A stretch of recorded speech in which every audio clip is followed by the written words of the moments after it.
ठीक किया है। मैं तुझे श्राप देता हूँ कि तुम्हारे गांव में चोरी चलती रहेगी और ये चोरी कभी नहीं रुकेगा। ऐसी चोरी होगी कि किसी को कभी चोर नहीं दिखेगा। जैसा तुमने मुझे अपमानित करके 4 दिनों से बांध कर रखा है, मैं भूख प्यास से तड़प रहा हूँ, इसी तरह तुम भी तड़पोगे और यही मेरा श्राप है। किसी तरह रात हुई। साधु बिना पानी और खाने के तड़प रहे थे और तड़प तड़प कर अपना प्राण वहीं त्याग देते हैं।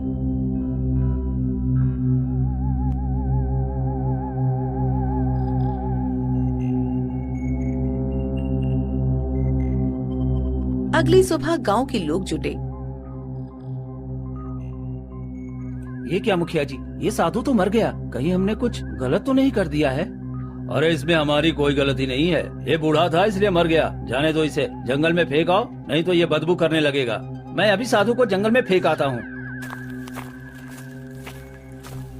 मदन और कुछ गांव वाले साधु को ले जाकर जंगल में फेंक देते हैं।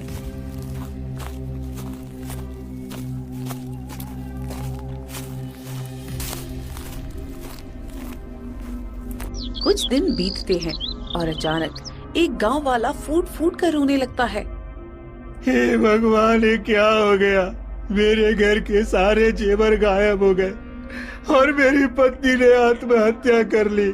ये तुम क्या कह रहे हो? भला हमारे गांव में तो चोरी रुक गई थी, फिर चोरी कहाँ से हो गई? पता नहीं, हम सब खाना खा ही रहे थे कि अचानक मेरी पत्नी उठी अलमीरे से कपड़ा निकालने और देखा कि सारा जेवर गायब है। वो इतना महंगा जेवर था कि उसे देखकर मेरी पत्नी को हार्ट अटैक आ गया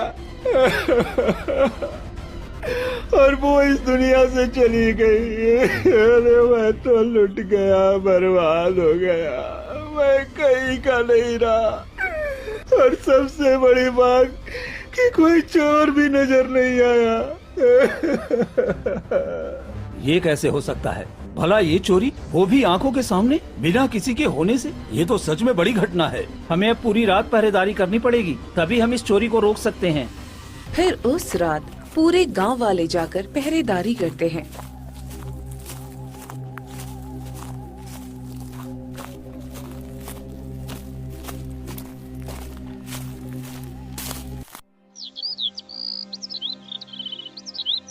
फिर सुबह होते ही मदन जोर जोर से रोने लगता है। ये क्या हुआ? मेरे घर के सारे अनाज चोरी हो गया, जबकि मैं पूरी रात पहरेदारी कर रहा था। ये कैसे हो गया? अरे ये कैसे हुआ? तुम तो पूरी रात पहरेदारी कर रहे थे, फिर अनाज कैसे गायब हो गया? ये क्या हो रहा है? पहले जैसी चोरी फिर से शुरू हो गई, लेकिन इस बार तो चोरी कुछ रहस्यमयी तरीके से हो रही है। सभी लोग दरवाजे पर पहरेदारी दे रहे हैं और घर के अंदर चोरी हो जा रही है। अरे मुखिया जी, मैं तो लुट गया, बर्बाद हो गया। मेरे सारे कपड़े चोरी हो गए, घर में एक भी कपड़ा नहीं बचा। ये क्या हो रहा है? अब तो अनाज के साथ साथ कपड़े भी चोरी होने लगे हैं। ये क्या, तुम्हारे घर से भी कपड़े चोरी हो गए? ये कैसे हो सकता है? ये चोरी रुकने के बजाय और क्यों बढ़ रही है? तभी मुखिया की पत्नी हेमलता भागते हुए आती है। अरे जी, आप यहाँ हैं? हमारे घर की सारी तिजोरी खाली है, अनाज की बोरियां एक भी नहीं है और ऊपर से सारे गहने भी गायब हैं। ये क्या हो रहा है? हम तो बर्बाद हो गए हैं जी। ये तुम क्या कह रही हो हेमलता? ये तो बहुत बुरा है। हमारे गांव में एक साथ इतनी चोरी कैसे हो सकती है? मुखिया जी, कुछ कीजिए ना। ये तो सच में परेशानी वाली बात है। एक दिन में इतनी सारी चोरी कैसे हो गई मदन? कुछ ठीक नहीं लग रहा है मुझे। अब हम लोगों को दिन रात जाकर पहरा देना होगा। ठीक है, तो आज से पूरे गांव में कोई नहीं सोएगा, सब अपने अपने सामान की पहरेदारी करेगा। फिर पूरे गांव वाले डर के मारे दिन रात जाकर पहरेदारी करते हैं, लेकिन चोरी लगातार बढ़ती ही जाती है और दिन दहाड़े भी चोरी होने लगती है। इसी तरह कई दिन बीत जाते हैं, मगर चोरी रुकने का नाम ही नहीं ले रही थी। हे भगवान, अब मैं क्या करूं? हमारे गांव की स्थिति तो बहुत बिगड़ गई है। 1 महीने के अंदर ही खाने के लिए एक भी अनाज नहीं बचा पूरे गांव में और सभी बच्चे भूखे प्यासे हैं। मैं क्या करूं? मैं गांव का मुखिया होकर भी किसी के लिए कुछ नहीं कर पा रहा हूं। मुखिया जी, मुझे तो लगता है कहीं वो साधु महाराज का दिया हुआ श्राप ही तो नहीं लग रहा है। अब हम क्या करें? कुछ समझ में नहीं आ रहा। सभी परेशान रहते हैं और कुछ दिन बीतते हैं और गांव की चोरी लगातार बढ़ती जाती है। एक दिन मदन और मुखिया चौपाल पर बैठकर पहरेदारी कर रहे थे। तभी एक गाय भागती हुई गांव में आती है। अरे ये गाय हमने तो पहले कभी नहीं देखा। ये हमारे गांव में क्या कर रही है? जरूर कोई बात है जो ये हमें बताना चाहती है। भला एक गाय कैसे बोल सकती है मुखिया जी? मैं बोल सकती हूँ। मैं कोई साधारण गाय नहीं हूँ। मैं अपने गुरु को ढूंढ रही हूँ। कई दिनों से उन्हें ढूंढ रही हूँ, पर वो मुझे कहीं मिल ही नहीं रहे। तुम्हारा गुरु? गाय का भी भला कोई गुरु होता है? कौन है तुम्हारा गुरु, बताओ तो। मेरे गुरु एक साधु महाराज थे जो बहुत दिनों के बाद तपस्या से लौटे थे।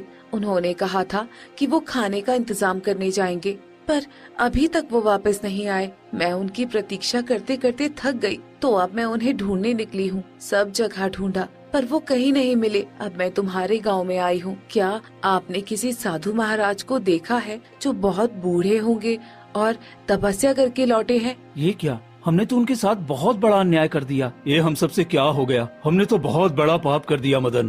क्या हुआ? आप लोग इतने परेशान क्यों हैं?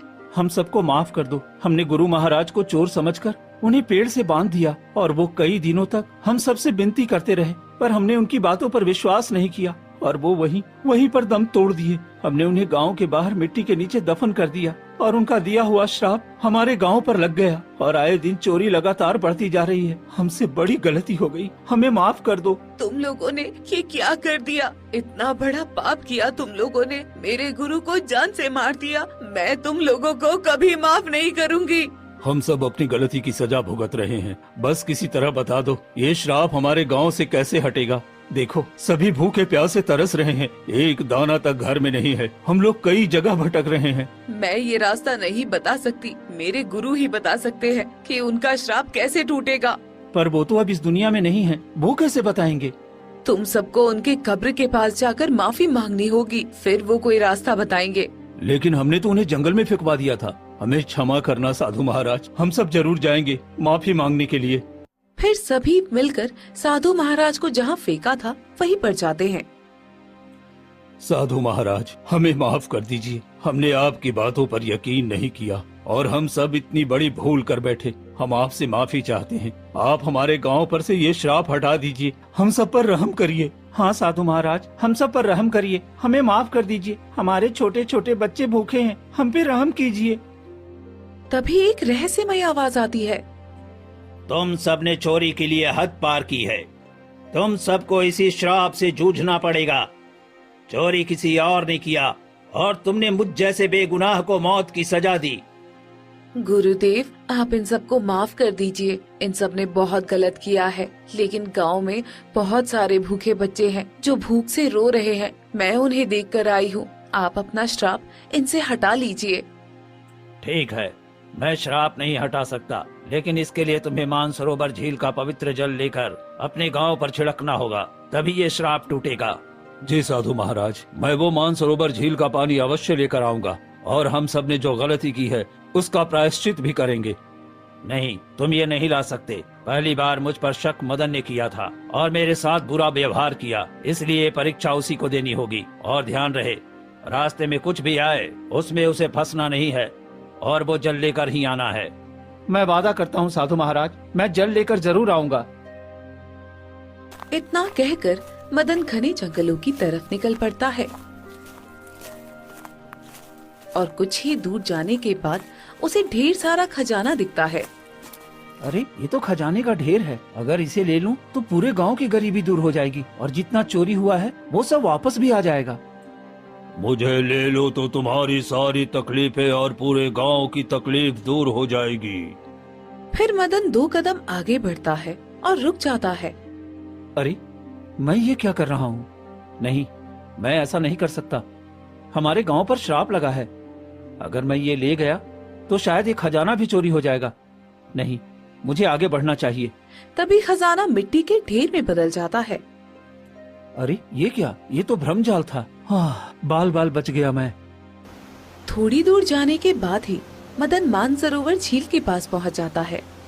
तो यही मानसरोवर है। मुझे जल्दी से जल लेकर वहाँ लौटना चाहिए। जैसे ही मदन जल लेने झुकता है, तभी एक रहस्यमय आवाज आती है। तुम ऐसे जल नहीं ले सकते। अगर तुम्हें जल चाहिए तो मेरे प्रश्नों के सही सही उत्तर दो, तभी मैं तुम्हें ये झील का जल दूंगा। ठीक है, मैं तुम्हारे प्रश्नों के उत्तर देने के लिए तैयार हूँ। बताओ, मैं अंधेरे को भगाऊं, घर आंगन सजाऊं, बिना हाथ पैर के हर कोना रोशन कर दूं। मैं कौन हूँ? मदन सोचता है, फिर बोलता है। झील महाराज, इसका उत्तर है उजाला। उजाला एक ऐसी चीज है जो बिना हाथ पैर के कोने कोने रोशनी देती है। तुमने बिल्कुल सही जवाब दिया। अब जल ले जा सकते हो। फिर मदन जल्दी से मानसरोवर झील का जल ले आता है और गांव की तरफ निकल पड़ता है और कुछ ही देर में मुखिया के पास जाता है। तुमने बहुत अच्छा काम किया है मदन। अब जल्दी से इस जल को हमारे पूरे गांव पर छिड़क दो ताकि ये श्राप खत्म हो जाए। मदन गांव में पवित्र जल छिड़कता है। तभी तेज रोशनी फैलती है और पूरे गांव में चोरी किया हुआ सामान वापस आ जाता है। ये क्या, हमारे घर में फिर से अनाज भर गया। देखो, सबके दरवाजे पर अनाज वापस आ गया है। हाँ मुखिया जी, हमने बहुत बड़ी गलती की थी साधु महाराज जी के साथ। हमें इसका प्रायश्चित करना चाहिए। हाँ, तुम ठीक कहते हो मदन। जहाँ हमने साधु को लावारिस की तरह फेंका था, वहाँ पर हम एक मंदिर बना देंगे ताकि हम उनकी पूजा कर सकें। हाँ, यही ठीक है। साधु महाराज की कृपा हमारे घर और गांव पर बनी रहेगी और फिर कभी चोरी नहीं होगी। ठीक है, कुछ ही दिनों में हम वहाँ एक मंदिर बना देंगे। और उस दिन के बाद से गांव में चोरी होना बंद हो जाता है और मुखिया और गांव वाले मिलकर साधु महाराज के लिए एक खूब सुंदर सा मंदिर बना देते हैं और सुबह शाम वहां दीपक जलाकर साधु महाराज की पूजा करने लगते हैं। और इस तरह पूरा गांव खुशी पूर्वक रहने लगता है।